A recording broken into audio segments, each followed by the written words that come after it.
Hey there, just a quick reminder, we have a mentorship program if you're looking for personalized coaching and mentorship to help guide you to the next level of your interior design business, whatever that might look like for you, whether it's processes and procedures or what services to offer to how to incorporate wellness, intention, or spirituality into your projects. Come join us over at designcoven.com/join.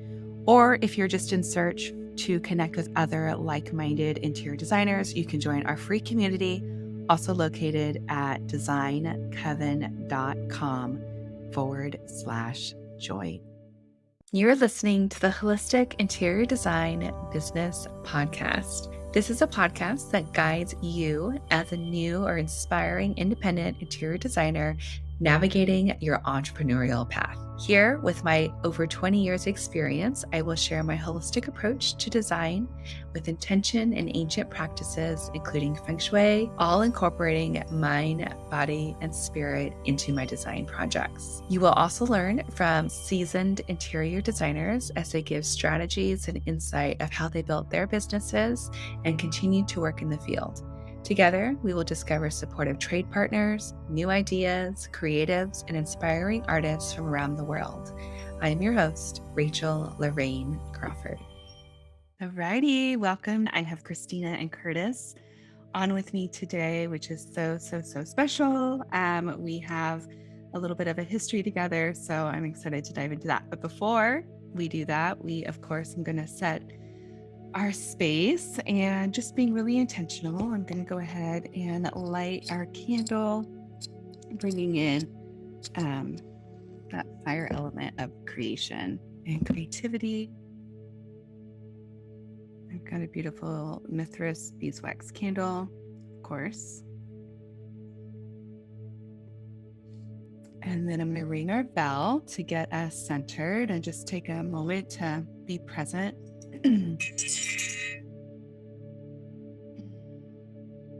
And then I have a beautiful card for Abs from Inner Compass. This is her love cards, and I thought I went through my bin of all the cards that I have that creators have sent me, and this one just popped out, and I was like, oh, it's love cards. I have a couple coming on, and then we were just talking, and I'm like, oh my god, and the creators in the Netherlands and Christina and Curtis had just told me that you guys are actually going there.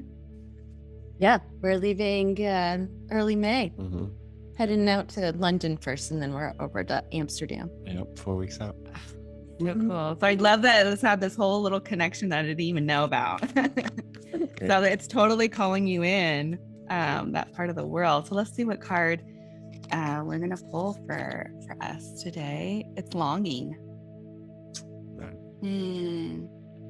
And we were just talking about this is going to be your first trip, right? Your first long plane ride, and maybe longing. Our last big trip was right before really all the shutdown and everything. Yeah, I think it was Japan. So we have been longing for some traveling. Yes, absolutely. This is that longing of now we get to kind of come back into our worlds that we were so used to, and longing for that back. And I just encourage anyone that's connecting with the podcast right now and thinking about what's been longing for you and how can you restore that back into your life. I love it. I have a kombucha, of course. I'm drinking Nova kombucha. It's the watermelon lime. This is their non-alcoholic line, which is freaking rad. And of course, I love their packaging. I know, isn't it? The little polka dot. Yeah, we saw that we were doing a little beverage at the beginning. So our friend, who is in New Zealand, Bob, we just got his tea, and so we're drinking his tea. But I thought you would like the packaging on this. Oh my god, isn't that cool? Yeah. Wow. We have the tea from him that we're having. He's from San Diego. Cheers. Cheers. Cheers. Sundays. And what's the name of that line? It's Little Dragon. It's called Little Dragon Tea. Yeah. I forgot the name of this like actual green tea that we're drinking, but he's been a big tea drinker for like 20 years, and it's been a dream of his to start this company. So I think he started it. It's probably been like 3 or 4 years now. Yeah, I think so. But then just 2 months ago, we got on. Christina organized a FaceTime chat with him, and he kind of went through his process and taught us some things. The interesting thing I learned, because I've been a tea drinker for like 5 years now, is that I can only drink non-caffeinated tea and drinks, and I guess that's not even tea, it's tisane. I was like, totally different tree. So that was kind of interesting to learn. Bob was like, "You're not really a tea drinker." Yeah, you're not even a tea drinker. You're just mixing things into glasses. Drinking some sort of a brew. Yeah. Shaking his head all the time he talked to me. Like, it's hilarious. Well, you'll have to send me his link, because I'll totally put it in the show notes so that we can all just cover this line. Yeah, I'm excited for it. And packaging is everything. It's like that invitation to come into their world. Yeah. He did a good job. It's super cool. He did. Holy crap. Okay, I love it. So welcome to Bewitching the Home. We have a little bit of a history. It was really interesting. I think Curtis and I reconnected. When did you do the Duke? I think it was 5 years ago we finished that. Okay, yeah. So I was doing staging.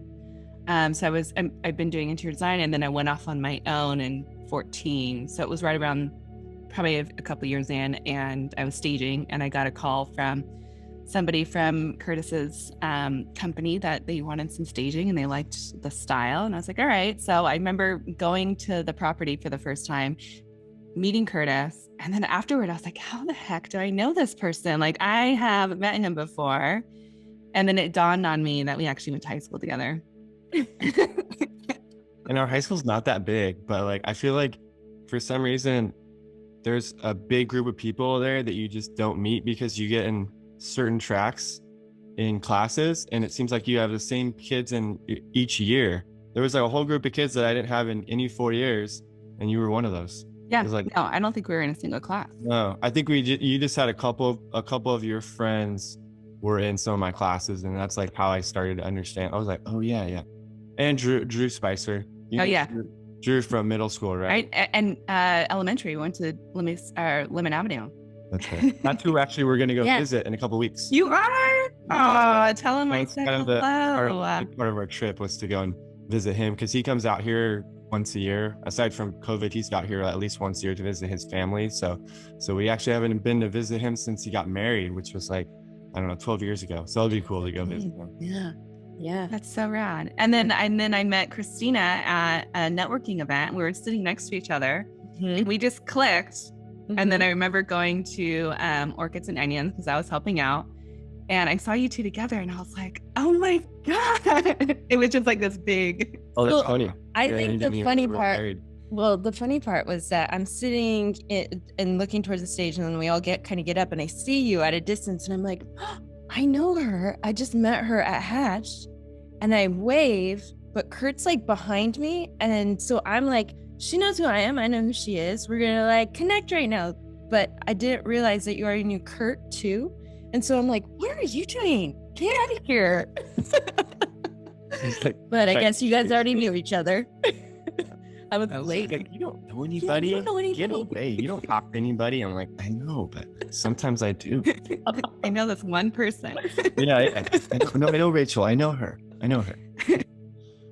Too funny. Yeah, it's hilarious. So I like to start off every episode just talking about home. So what is home to you guys right now? I know you have a story of how you got to your home, but I'd love to know, like, what is home now, and like, how did you get to that space? Because the way you're living it's like, honestly, it's a fantasy of mine. I think after the kids leave, then I can start to go tiny.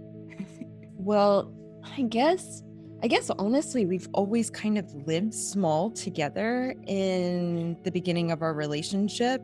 We had our first apartment was probably 400 square feet off of right off of Adams. Idaho and Adams. Yeah. No way, I lived in Idaho and Adams. Yes. And those little cottages? Yes. Next to the mattress store. No. Next to the mattress. There was liquor store, and then Yeah. you go down Idaho, and then there's like this beautiful like home that had a lot of stained glass. Oh, you're like on the corner. I'm on the corner, across On the north side? kitty corner South from side? south side, kitty corner of Twigs. Oh, yeah. Across from the liquor store. Yeah, Yeah. it was very close. My great grandma lived 2 houses up on that side. We have so much weird history. We could talk about it for like a couple hours. Tracking. I got a car stolen there. That was this crazy adventure. But yeah, we lived there first, and it was super cool. We really loved it there. George Abernathy was the property manager there. This really old, kind human that was just just one of those people that was super sweet to like be able to live there for a little while. And yeah, we loved it there. It was great. It was $775 for a 1-bedroom. I know. I think ours was 1,000. You're like, no, this is not the 80s. Oh, it's 2005. Yeah. Oh my God. Yeah. Yes. How long ago? I was there in 2010. Man, we were just overlapping, but that's how we started, and just having not coming from a lot, so we didn't have a lot in any place that we started together, and we started our relationship there. And then shortly after that, we went to another small living kind of cottagey thing out in La Jolla before we made the decision to buy a home. And so I think conceptually we always wanted to have like this home that we were going to build, whatever that looked like for Curtis and his background with his dad, who was a builder, and his mom, who was very much the caretaker of the home. She had many other things that she has dabbled in her life, but was very, very dedicated to the home and what was going on for her boys. And so I think Kurt always had his concept of what that looked like. For me, I guess, I don't know. I'm not quite sure what my ideal was for home, but I was okay with handing it off to Curtis.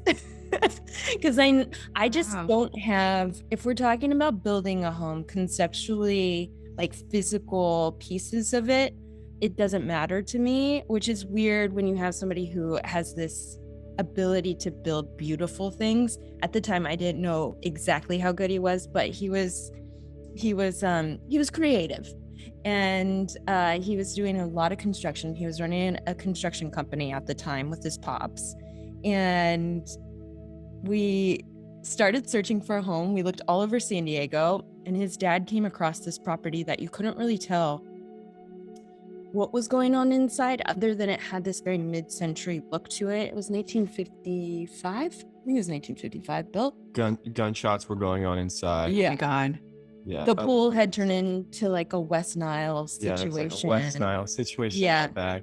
It was right at the beginning of like the foreclosure. Oh, right. So what year was this?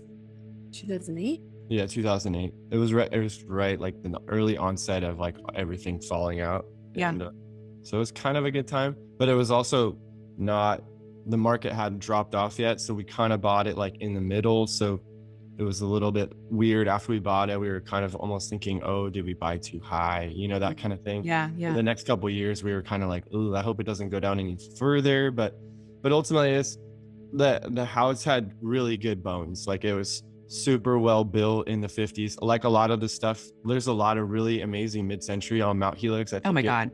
It's just one of those areas in San Diego. Like Point Loma is one of those areas.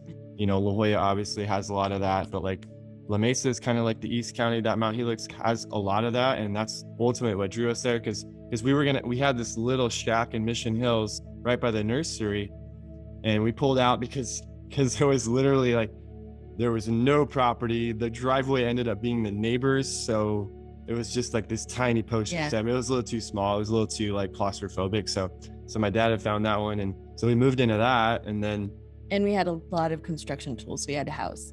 Yeah. At that time, exactly. we needed a garage. Yeah, we needed a garage because there was like a lot of stuff coming in and out all the time with our projects. So yeah, we started that home project, and let's back that up really quick. Yeah. I was uncertain about all of this, and she's like, wait, Lily. There had been a fire down in the garage, and so the paneling was already smoked out. There was no wiring going through the house because that had been ripped out.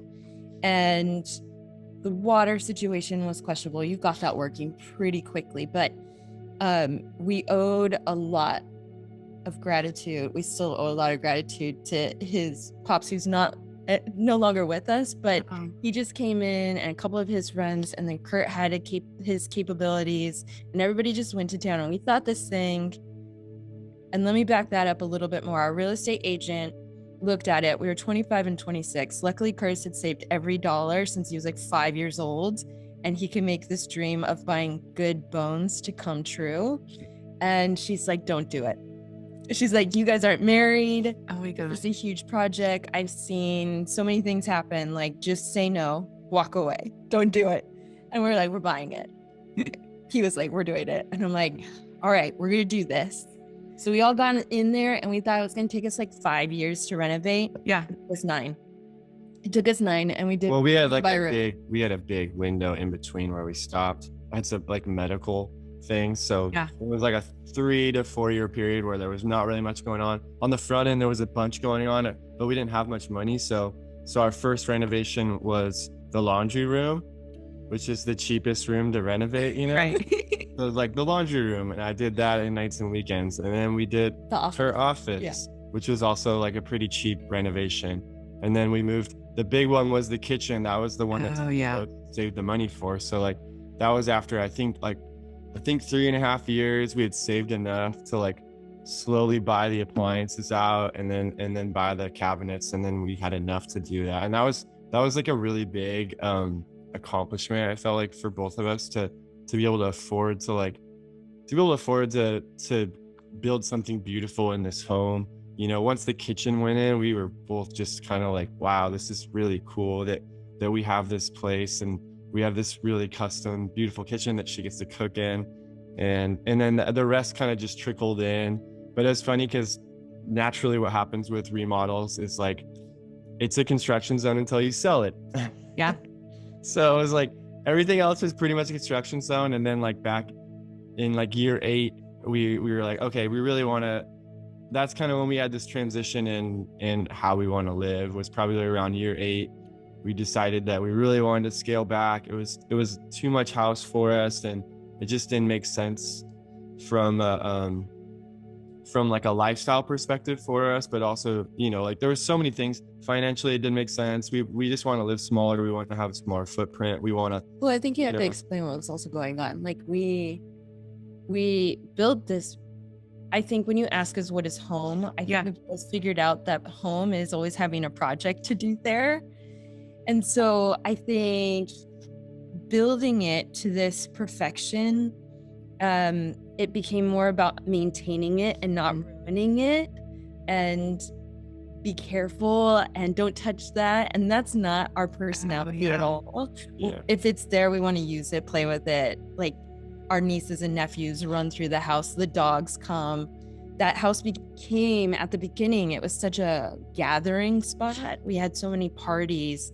And it was great because it was kind of busted up and old, and so you didn't care. So we'd have these big parties, and it was like, whatever. Didn't matter. We'll clean it in a couple of weeks, and that's about it. You know? Oh my God. And all of a sudden, everything got nice, and we were like, okay, this is definitely an investment project. Yeah. You know, a lot of people were like, this is your forever home, but financially for us, it didn't make sense for this to be our forever home. Like we need it had to be like a stepping stone towards something else, you know?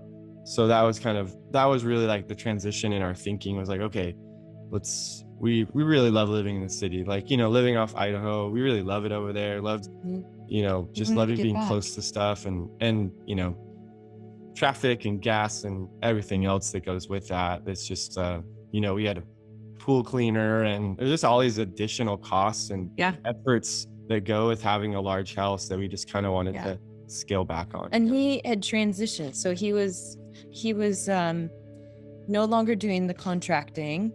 He had moved into small product, modern design. Oh, right. Yeah. Hit product, the butler, the organizational piece for every human. Sure. And for everything. I think as a whole family, we bought so many of those. Well, your parents and us, a few friends too. Throw those out of production. Yeah. I mean, pretty much. There's some in the garage. Yeah, there's a small lot in the garage, but yeah, it's no longer in production. Yeah, it was it's good. good while it lasted. And yeah, it was a great launching pad for him to understand that he was going to make this move into more of, I guess, building this design path for yourself. Yeah. And he started to wake up at 5:30 in the morning every morning to teach himself how to CAD. And the reason why he transitioned out of construction, having the contracting company, was for his health. He just couldn't physically do it any longer. And so he was going to have to figure out how to live this design life in a different way. And so he started to teach himself how to do the CADing, and there was a small product that came along. And so that transitioned our life in a big way. And as we were selling, he was starting to get into looking at bringing these bigger buildings into life. And so I think you were right on the cusp of starting the Duke in Baker's Hill. Yeah? Yeah. Around that timeline. Yeah. I mean, she supported me like during the front end of deciding to just do my passion project, which was just to become a designer, Wow. And my parents are like, what? So what are you going to really do though? Like, what's your real job though? And I'm like, no, I just want to be a designer, and I'm going to build small pieces and custom furniture and stuff like that. And then like a year in, you still have a lot of people asking you, but what are you really going to do to make money? Same conversation you have. I'm like, this is what I'm going to do, but I was doubting myself all through that phase. That was a 2-year phase of trying to make it work and doing like other odd jobs on the side. And then the butler's what ultimately like made it happen for us, was like, okay, finally it's financially feasible. And then that kind of is what transitioned into allowing us to do other projects, And getting back to the city. Yeah. But our home at that time was also my workshop. So that was a big piece of our home. Was the whole ground floor was like a 900 square foot shop. And so it was so cool. I loved that home, and I loved having the shop there.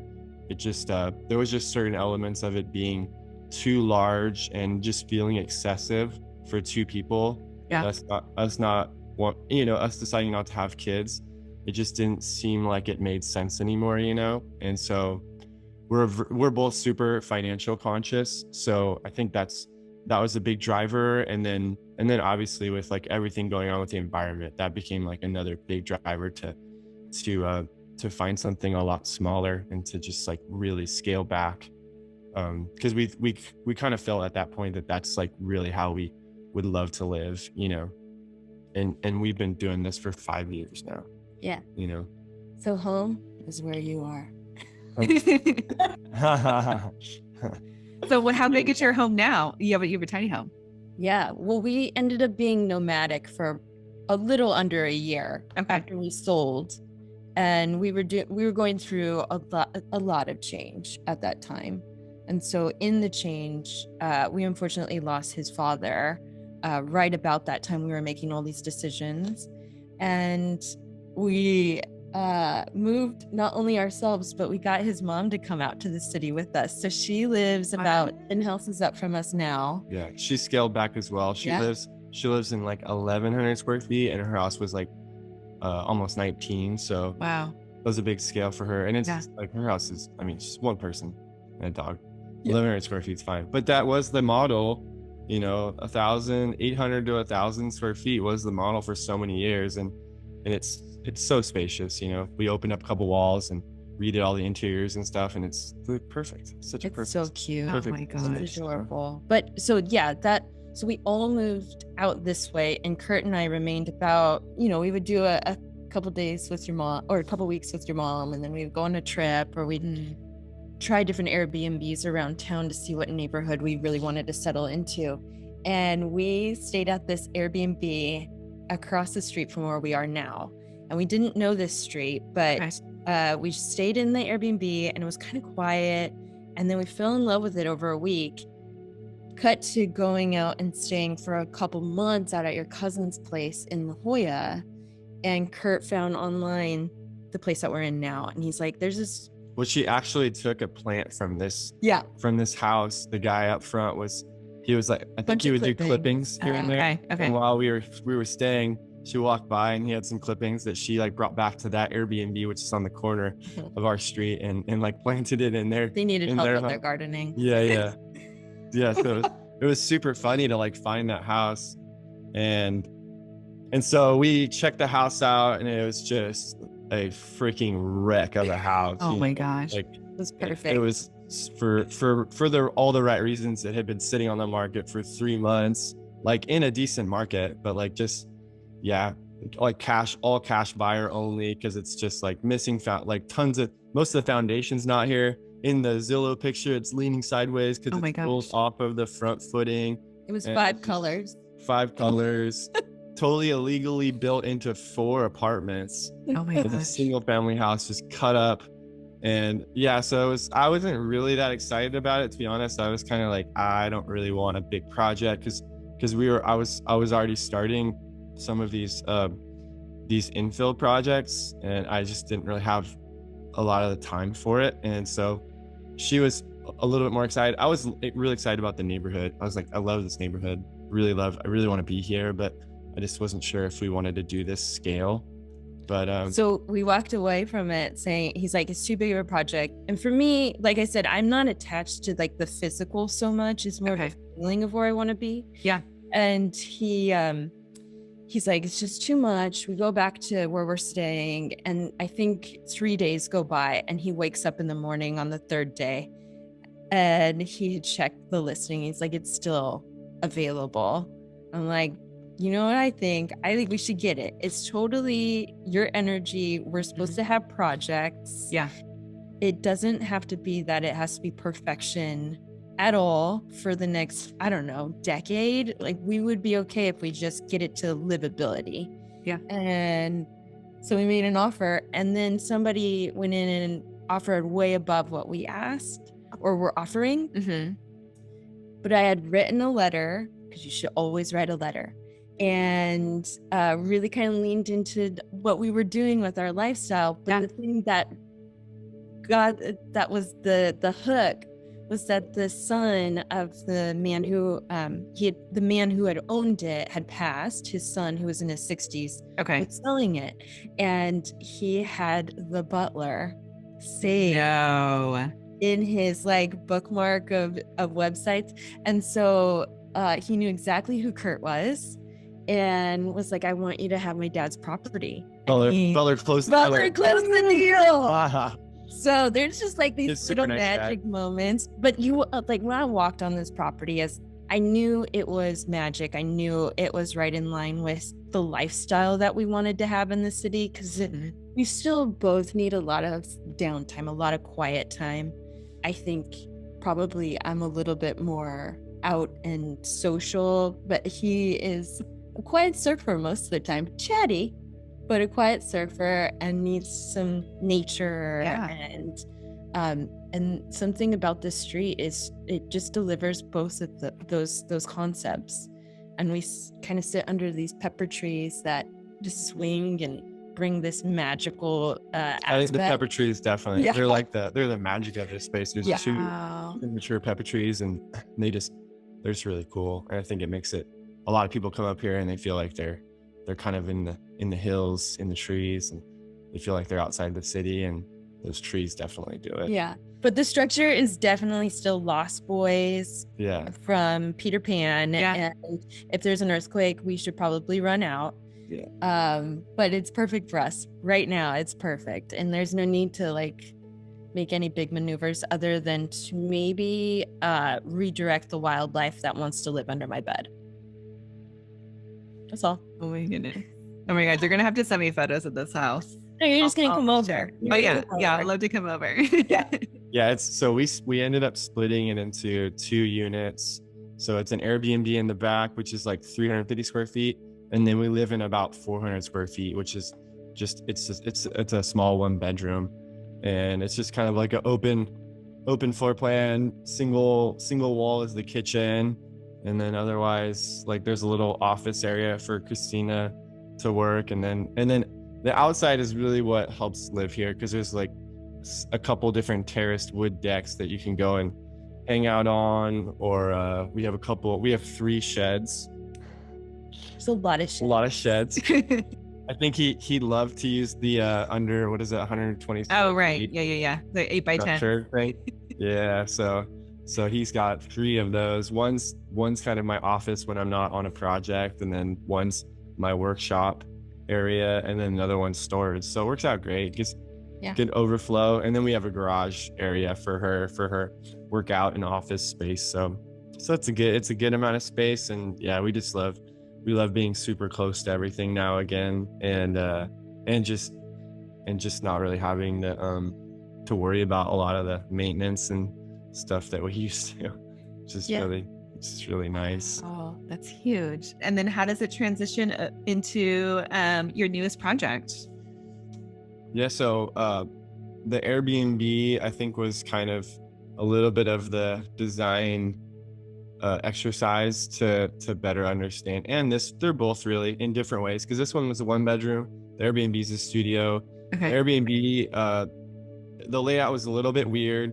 The guy that lived there before, he was living in like a lofted kind of space above the bathroom, but headroom's really small. And so for his bed. Yeah, for his bed. And so we were a little bit reluctant plus we were just a little worried about like Airbnb guests having to climb stairs all the time. Oh, right. Yeah. Liability and stuff like that. So we instead, the bathroom had this like closet behind it. So we just ended up removing the closet section, and that became this like bed niche. And the bed niche is kind of what I used at the project. It was kind of a similar concept where you're still giving everybody a like an open space, but the bed it allows the bed to be closed off, like when you want it to be closed off. And I feel like that is like a functional detail of a studio that allows it to feel more like a living space and less like you're living in a bedroom. And so we kind of did 2 different versions of that with these 2 spaces.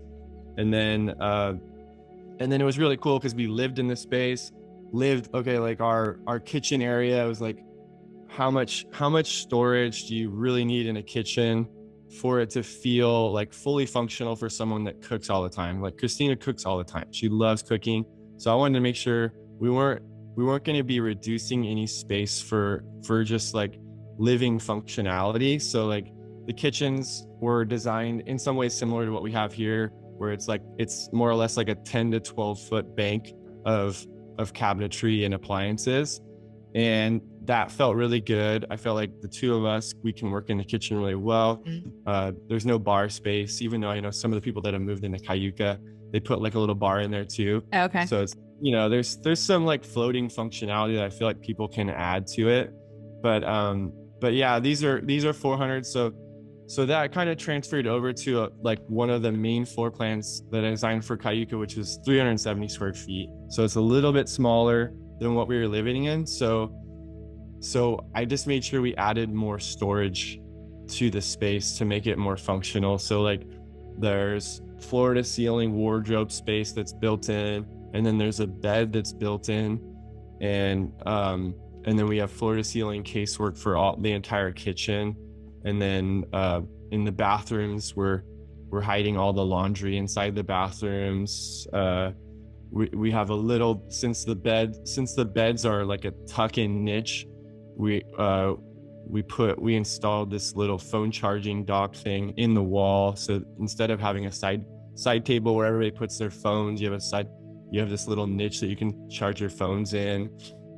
Just like a lot of little stuff like that it's not really space too. The outdoor space. Yeah, almost all of them, almost all but 4 units in the whole project have either a patio space or a deck space. And I feel like that's just almost a must in San Diego. It's so warranted, especially if you're going to have a small space. I feel like you want to have something to go to outside, and so that was a huge part. I think a lot of people are pulling back on that now just because you don't get like the rent increase doesn't warrant it for a lot of people if they're just working off for pro forma, but I think for how I designed Cayuca, I was trying to create an experience and not just an experiment. Like I think a lot of the studios I've gone into in the last couple of years, they feel more like an experiment for people to come and use for a year, and not really like a long-term experience, you know? And I think Lifestyle change. yeah, so I think for most people, if they're not designers, I don't think they're gonna go and build out those spaces.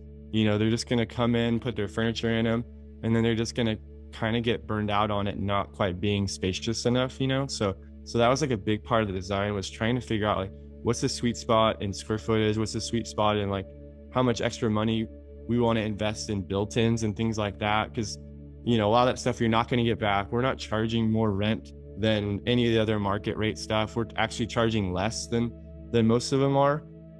And so it's just kind of like trying to find this happy medium so that the project still made sense financially, but we were giving everybody what we think is like the happy medium of things, so that people want to live there for 4 or 5 years and not just like 1 year. Yeah, no, I think it's genius having that bedroom. The bed niche is amazing, and then also having the cutout, because people are just gonna, if you don't have that, people are just gonna throw whatever bed frame and weird shit that they got, and it's like it kills everything. Same thing with the wardrobe. They're just gonna like, who knows what they're gonna bring. I've seen it. It's like, this doesn't make sense. Like, and they don't understand. Some people don't understand scale and size, and it's like, you know, you've kind of helped that along so that they can keep this beautiful aesthetic, have it very functional. And then it's like they come in and okay, all I need is like a sofa and maybe like an outdoor patio set, and we're good. Like you did like the big step. Right. And I just don't think most people don't have the interest to do that. You know, I think like the people that do are probably 5% that really want to like bring in all the extra stuff and really dial it in. So I just think it should, you know, I think ultimately it should be up to the designers to try to take care of that stuff as much as possible so that it's just functional right out the bat, you know, because I just think otherwise it's not. And then it's kind of a shame to not make it more functional for everybody and make it, because it's 370 square feet is plenty of space. And that's the cool thing about it, is people will go in there when we did these tours, and like, you know, we had the tour you were on, you know, it's like there's like 15 people in that space, and you know, with the slider doors open, it feels super comfy, you know? And I just think it's really cool that 370 square feet can feel comfortable for 15 people, you know? Yeah, it's great. And your bathrooms are huge. Bathrooms are huge. They're adaptable and accessible. So that's like the city standard, you know, which I think is great. Like we have to make sure that we're always providing everything for the entire community and not just for everybody that's not handicap or something as other disabilities, you know? So yeah, it's a good benefit for sure. I think watching him go through the process and bringing this building to life, now that he's done 3, was going into his own concepts of life, like figuring out who he was, what he wanted to stand for, and his partner, Pat, being on the same page, who is also Helix. But Pat and his family having their history of being in San Diego and providing housing that is attainable for many, them working together to design what surfers would want to bring to the city, and how are we going to preserve our footstep, or just be aware of our footstep within the city. Watching him conceptualize the entire project from the point of view of Pat and him, and what you guys wanted to do was really beautiful. And that it lives within the building now, from deconstruction and all of that. Yeah, so I just think it's amazing that you have designing spaces based on like your actual existing spaces, the spaces that you've lived in, and then you've also incorporated your values. And part of that is being in the surf community and looking out for Mother Nature and having her be your kind of your guide. So tell me about all the things that you have incorporated, from the deconstruction process to like the runoff water solution. And I think one of the first things that was kind of like a driver, obviously like everything's smaller. That's like the biggest driver of everything. That's like, you know, construction waste, material usage, all that stuff. That's the biggest driver of this whole project. You know, our average unit size, half of the project's 370 square feet. So that unit's supposed to replace the typical market rate 650 square foot 1 bedroom. So right away, we're almost half of what that person is typically renting out. So we're taking out almost half of the construction materials use by doing that, and making sure it's functional is a huge part of that, and not just an experiment. But beyond that, there's a lot of design details that were integrated into the project. A lot of people are shifting towards concrete right now. Concrete's more, it's a lot more durable and lasts a lot longer, and material costs are almost shifting to where it's within like 5 to 10% in the total construction project cost to just do concrete. So there's more people switching towards that. Concrete obviously can be really beautiful. Jonathan Siegel has always done like a gorgeous job at that. The downside to it is it's about 50% as sustainable as wood framing. And so, lime is not a renewable. It's recyclable, but it's not renewable. So I think one of the first decisions that I made was that it was all stick framing, and that we weren't going to do a podium deck. We eliminated the podium deck, and in exchange for that, we have 3 standalone structures with seismic joints in between them, because they're not tied together on a second floor, which would be traditionally tied together by a podium deck for the diaphragm. And so the wood versus the concrete was like a big decision I made early on.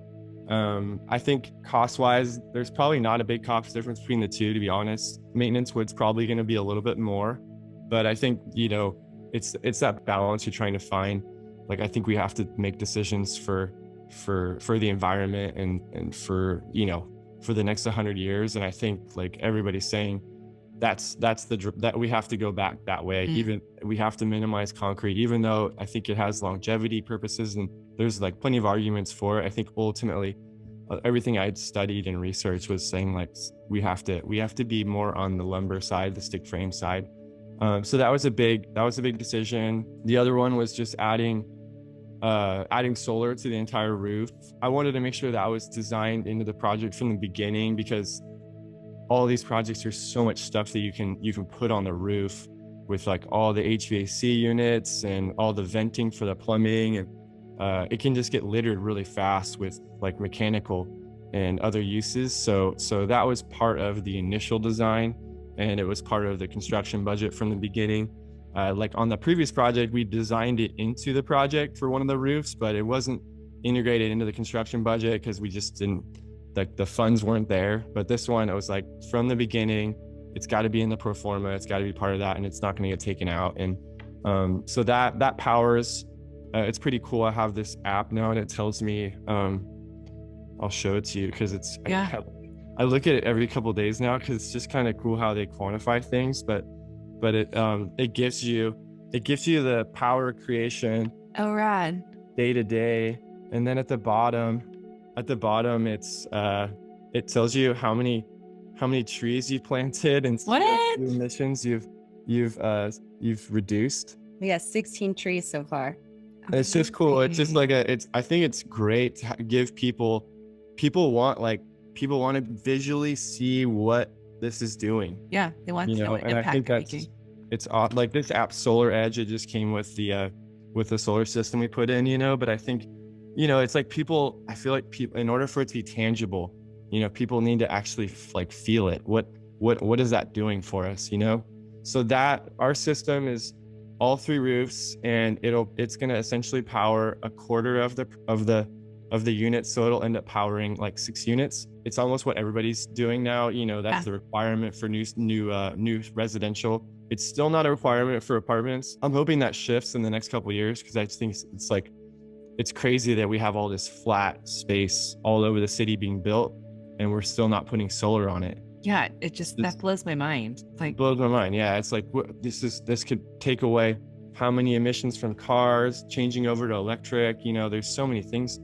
So yeah, that was like a big one. I think the biggest part of that is making sure it has to be in there from the beginning. Like, it has to be in the pro forma that the developers, you know, talking with this financial advisor about. It's all that stuff has to be in there, and it can't be like the fat that gets cut out at the end of the project, you know. And I think that's super important. And these, like, a couple different elements, they have to just always be in there. They can't be cut out. And so the other big one that I personally feel like is really important for San Diego is pervious pavers versus concrete. And so that's the entire project's pervious, aside from some SDG&E easement that we have that had to be grouted. And that's going to, the math I've done is, like, in a 2-inch rain event, we'll soak up about 80% of the water on site. And then the rest kind of flows down into this other kind of wash-in basin. So more or less, I don't think we actually divert any water to runoff into our oceans. And, you know, the other option that all these projects have these days is the bioretention basins. But the biggest downside to those is that what happens is you filter all that water through these pools on site, and then they just flow out to the streets. So they just get polluted on the streets, and then it just goes out to our ocean. So I don't really think there's any value to it after doing it on 2 projects. I just think it's a huge disconnect. And I think, you know, it should be like, if you can't, you know, some sites are almost entirely building, so pervious doesn't necessarily work on a lot of sites. So I think there should be another option where maybe there's a fee that you pay to do pervious somewhere else as like an alternative. But for us in San Diego, and I think pretty much anywhere that's coastal, I feel like it's a massive red alarm that we should all be experiencing right now, because, you know, I don't think a lot of people understand that 75% of our oxygen comes from our aquatic ecosystem. And, you know, we're killing all of our aquatic ecosystem with all of our water runoff. So I think it's super important, like, that these types of strategies are getting put in place on anything new getting built, because if we don't do it, we're not going to have it. You know, we're not going to be able to enjoy La Jolla Cove and all those things. They're going to go away. You know, it's just a matter of time, you know. And I know the city's doing stuff, but I think we need to be doing a lot more, you know. So yeah, those are kind of like the main things. There's a lot of other little things we did. We did our demolition. We did deconstruction versus demolition. So we had a team come out. They hand pulled all the existing buildings apart, and we were able to recycle a lot of the lumber on old homes. Is like just worth money now. yeah, it's like, yeah, they love it. Like, old growth Doug fir is now this, like, you know, it's like mahogany. Yeah, you know, it's like tight grain wood. So a lot of these older spots, like, you know, the existing buildings, 2 of them were built in the 70s, and they were kind of like, they're not really well built. And what were they? What's that? What were they? Were they houses, or? There was a duplex that was just kind of funky, and then there was a little studio. So those were like the two structures built in like the late 70s, and then there was an old home that was kind of run down. It ended up having, like, they do an analysis on your project initially, and because you get this great tax rebate from it, and that's like this huge selling point to it is your tax rebate could be enough to, it's always going to be enough to offset the additional cost of deconstruction. But what it'll most oftentimes do is it'll actually make it cheaper than doing demolition. Wow. Like, you know, initially that it was quoted that we were going to get like a $60,000 tax rebate from it, and it ended up going down to like $25,000 because a lot of the lumber ended up being termites, which is still recyclable, but it's not reusable so much. People aren't going to resell it. So that was kind of, I think that's a huge one. You know, that's another one that I feel like should just be the standard. It should just be deconstruction, especially now because materials cost so much money that a lot of that stuff can just get reused in some way or another if someone just takes the time to pull it all apart. And there's companies that do that. And cost wise, it was within $5,000 of demolition. So it was instead of $50,000 for demolition, it was $55,000 for deconstruction, and we got a $25,000 tax rebate, and we were able to donate a bunch of appliances and cabinets to Habitat for Humanity within that process. So it's like a win for so many people. so many reasons, and it should just be the standard. But I just don't think it's communicated enough out abroad. And so I think everything comes down to timing for a lot of people. And timing is like demolition is so quick. And Right. Edco recycles things, but technically a lot of that stuff's still going to the landfill, So, it's another one where I just hope that just becomes the gold standard of San Diego, and we all transition towards it, just because I think it's financially better. I just don't think enough people know about it yet, that it is financially a better option. You just have to give yourself, instead of demolition taking 2-3 days, deconstruction is going to take 2 weeks. So just start your project 2 weeks early and then you're good, Yeah, I think a lot of that is that people don't understand or don't know that that's available. And then the other thing that I've noticed with, builders and developers and all these construction is sometimes it's hard for them to do stuff that they haven't done before. So they get into their routines. They know how to do it. It's like, I've been doing this for 50 years and, they just like have their thing and it's like, okay. So I think getting like your team in place and, I've got a couple of GCs that are like all about like experimenting, trying something new, how can we do it in a better way? And those are like the key people to really connect with. And it's huge. And then, when you work with somebody that's so rigid, it's just like, it's so defeating. It's just. Yeah. And the industry is super rigid. And I think that's the challenge. I think that's what everybody that's trying to kind of slowly transition into all these new environmental models that, there's so much pushback. I would say like 90% of the industry is stuck in doing things the same way that we were doing them, 70 years ago. And it doesn't make sense anymore. But luckily, what's happening is it's like LED lights and solar. It's all these things where it's becoming so, it's like the supplies there, the money's there for it. The costs are coming down for everything. So it's transitioning to it anyways. So I think a lot of these things are just going to happen. It's good to see that the city's requiring, 3 stories and under on new houses to have solar. I think all that stuff's happening. It's just that, we just, everybody's just got to keep doing it, doing it more. And it just becomes the standard for everywhere you go, which is great. Yeah. It's just so inspiring to see all the things that you guys are doing and just being like, there's people that care and they understand. And, it just like opens up this expansion of being able to look at things differently and having faith, that the world can shift and change and we can actually do something. And that you guys are following your values and you're living your talk, you're doing the things. And it's just like, it's amazing. I'm just in awe of both of you guys. Thank you. Well, I think you do this thing for our community. Yeah, for sure.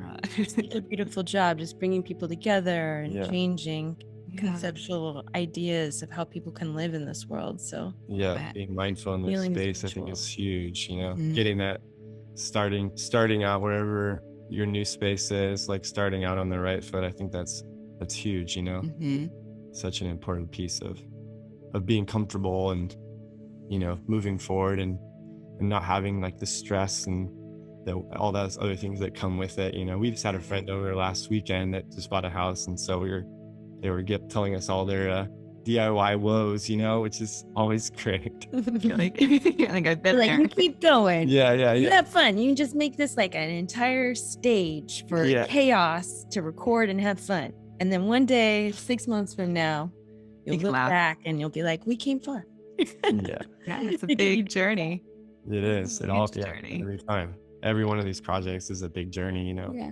I think, especially in the last few years with the climate of our world, it became overwhelming to think of how we could create change. It seemed like it was unattainable. And I think for the two of us, it just became very clear that it had to be about our community.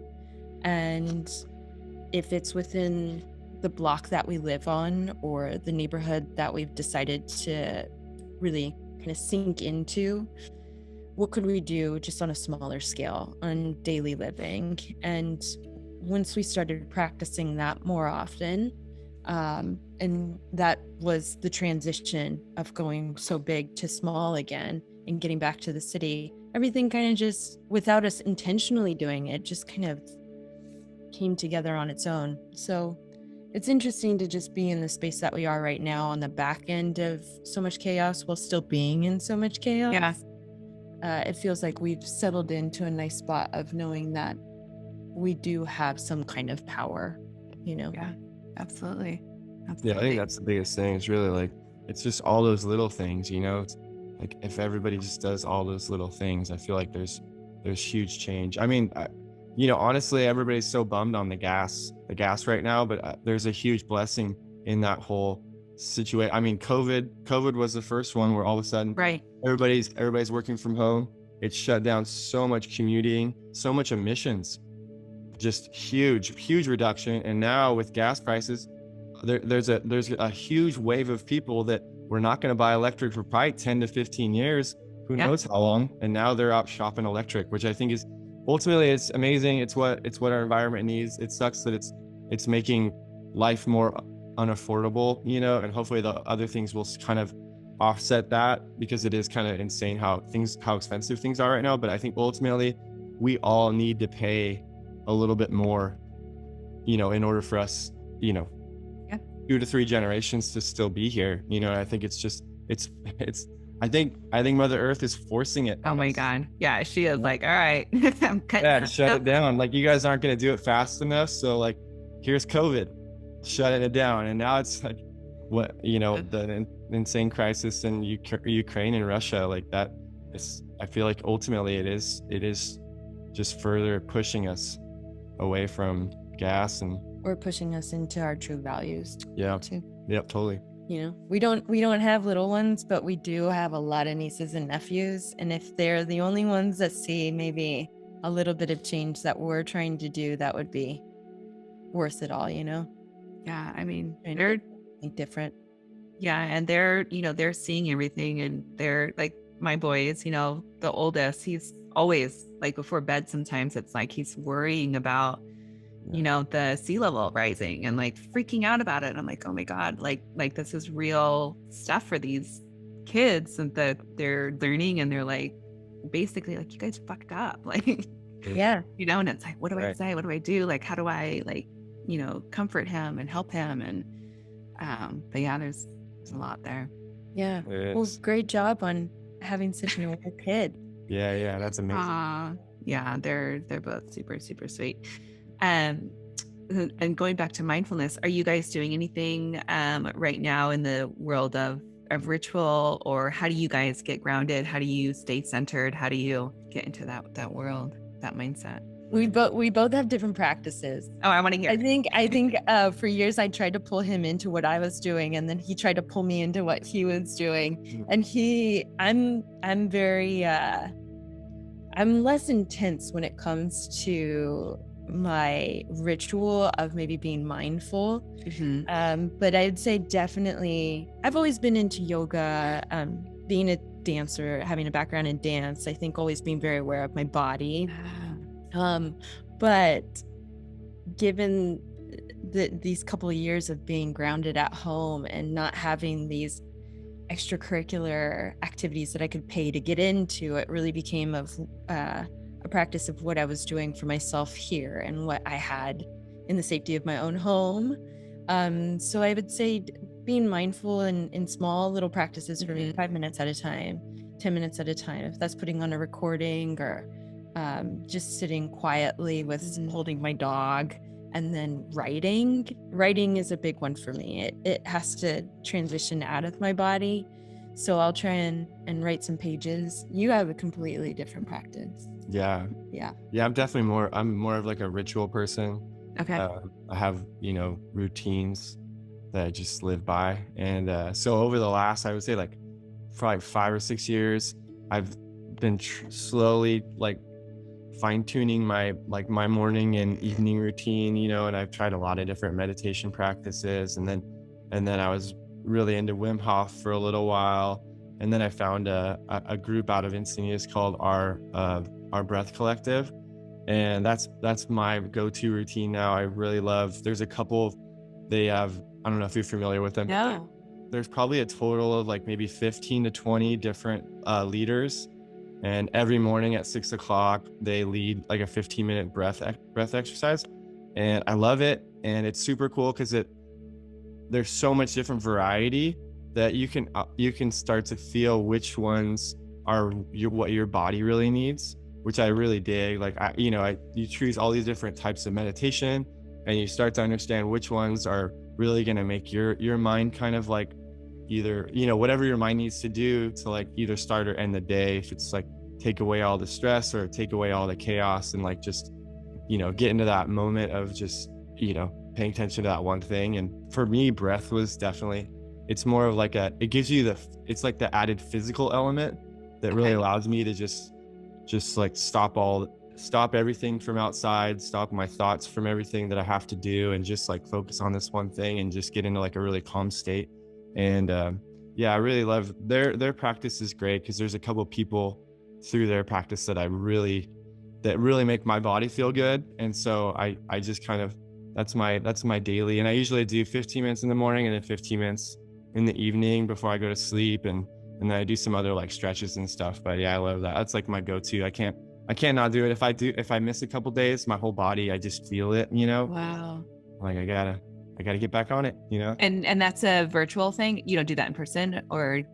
Virtual. They do in-person exercises, workshops, and like weekends and stuff like that, but I haven't done any of those. I just do they do live, and then after live it's just pre-recorded, so you can go back. The cool thing now is you can go back through.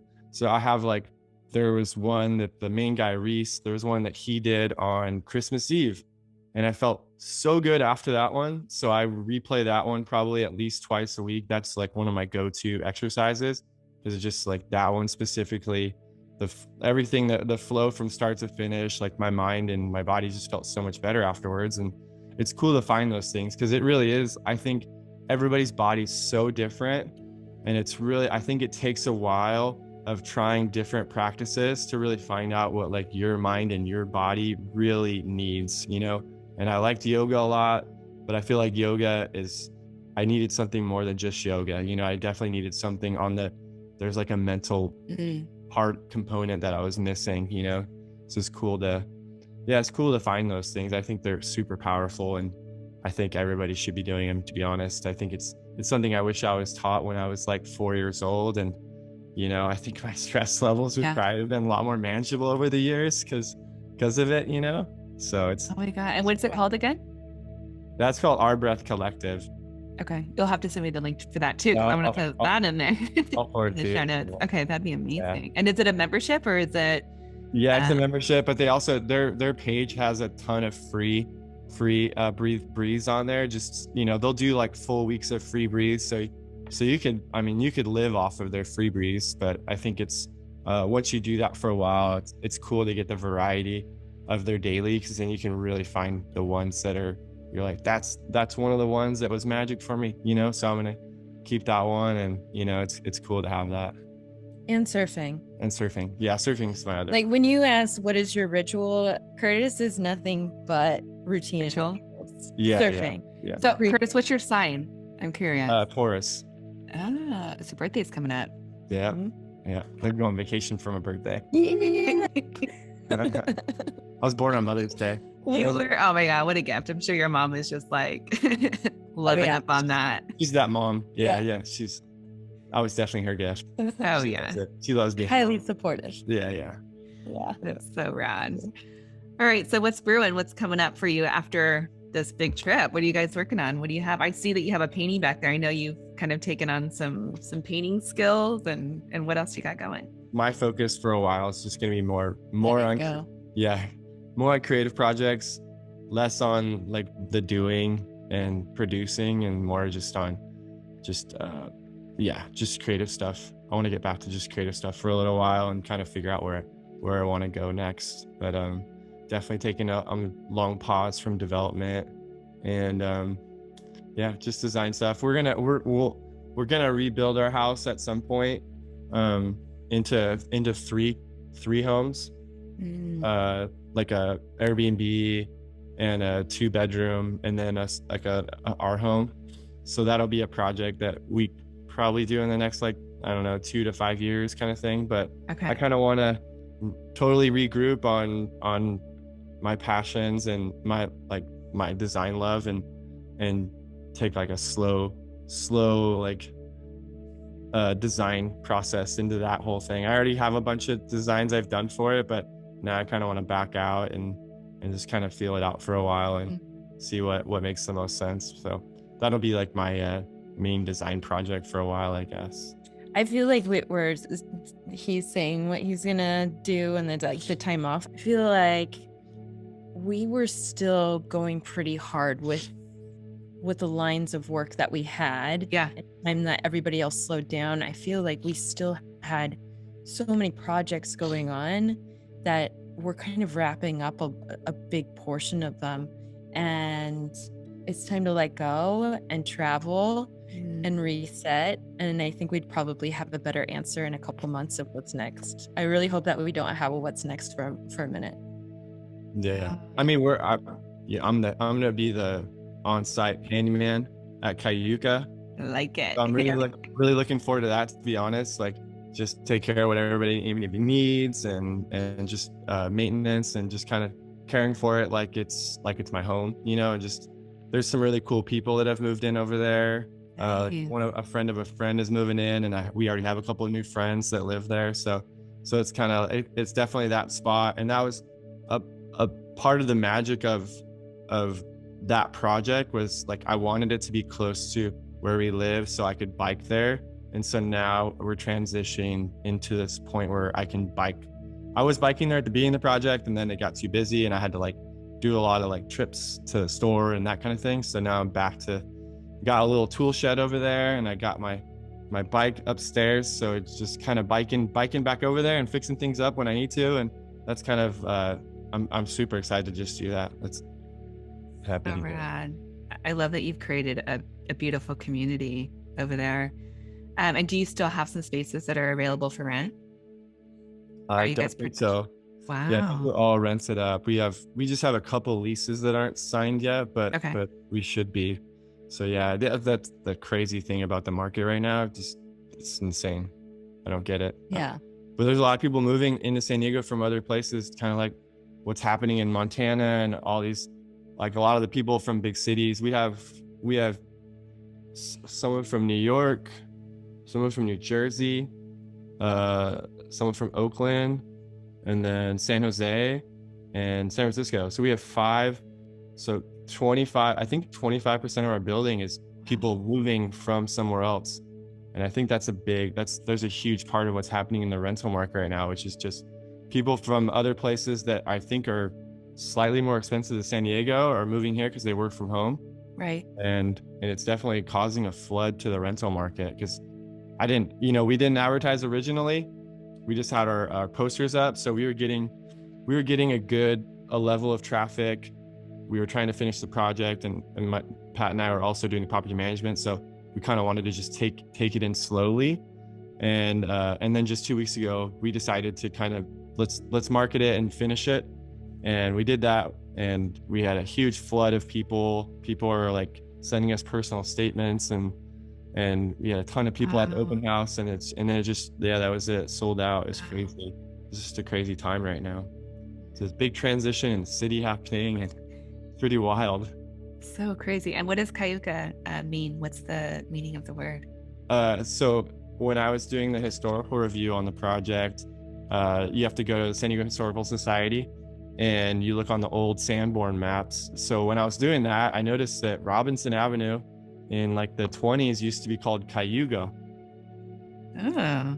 I was like, that's pretty cool. That's like the main drag of Hillcrest. It's one of the main thoroughfares. So I kind of like that name. So we just put a C instead of a G, just to give it a little bit more, I don't know. Peppy.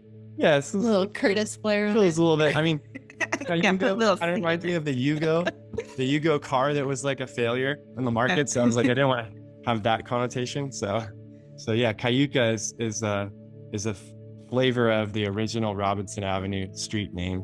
Oh, that's so cool. And I love the icon. It's just happy, and it just reminds me of like times of past. That's a shout out to our friend Lauren Alec. Yeah, our She's friend Lauren. talent. She's Yeah. she actually so she used to work for this really cool graphic design shop in Orange County. And that's how we originally started working with her. But now she works for Mindspace. So she's like a lead designer for Mindspace. Hey, no wonder.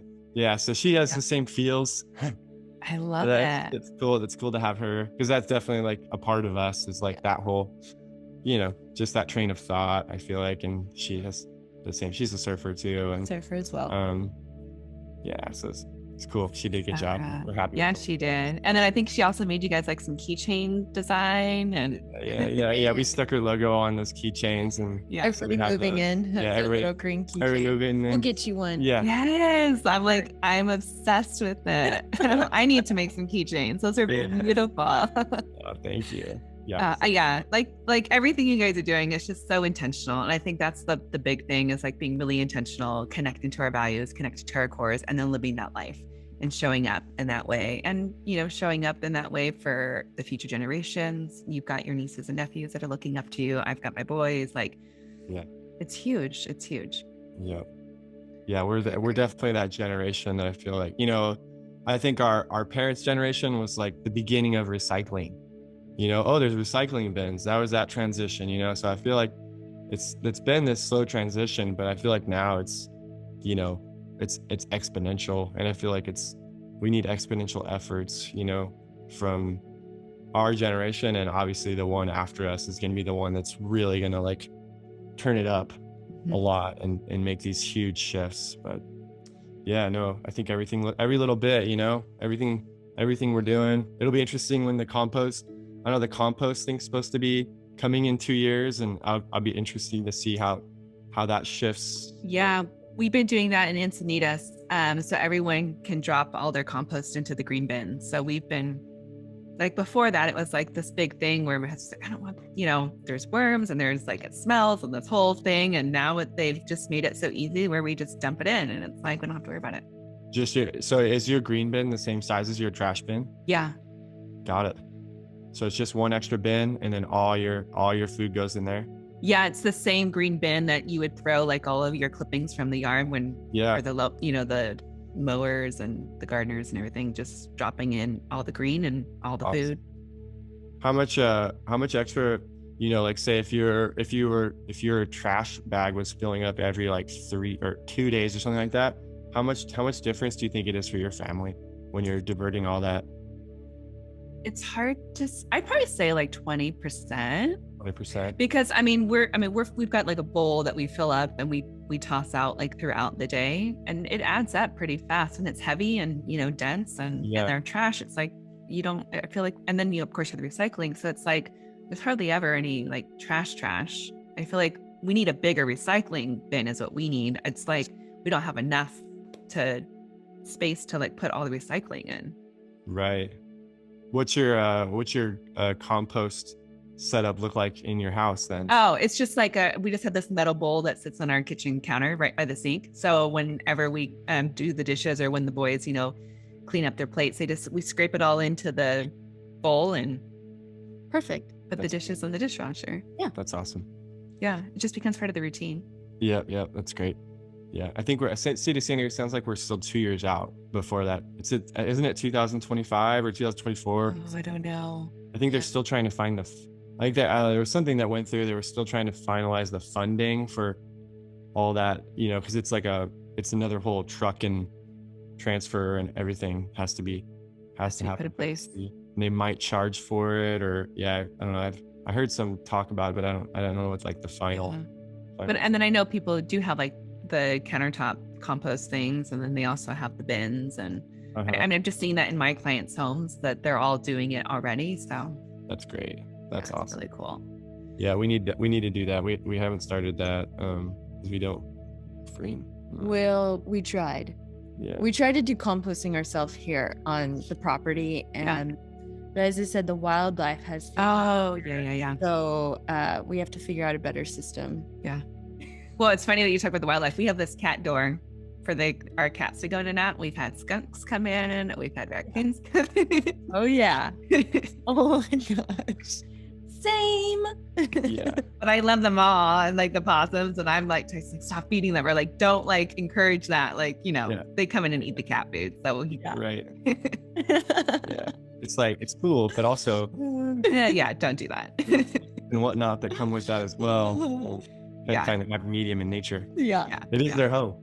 I know we've moved into their territory. Yeah. Really. Exactly. Great. Well, thank you so much for being on here. I'm just like over the moon. I can't wait to share all of this with everybody and all of the links that you're going to supply me with too. Because yeah, it's Thanks just for neat to having see us. people doing cool things and giving the inspiration to others that they can do it, even if it's just little teeny tiny little things. Yeah. Huge. Totally. Aw, well, thank you for making time for us. Thanks for having us. Yeah, it's good talking to you. Always a pleasure. All right. Thanks. All right. We'll talk to you soon. You've been listening to the Holistic Interior Design Business podcast. If it's one that you have been enjoying, please share with anyone else that you think can benefit from this knowledge, and leave us a 5-star review that helps us get seen and found by other new and aspiring interior designers. And if you're looking for mentorship, I invite you to join our club here at the Design Coven. It's a bridge between school and real life interior design. We get in much deeper there. We have virtual and in-person events. So everyone is welcome. You don't need to have a design degree to be part of it, just an interest in holistic interior design. I also want to thank our editor, Marcy Ferry, and Kinseth Thibodeau, who is our music composer. Until next time, be well, and we will see each other soon.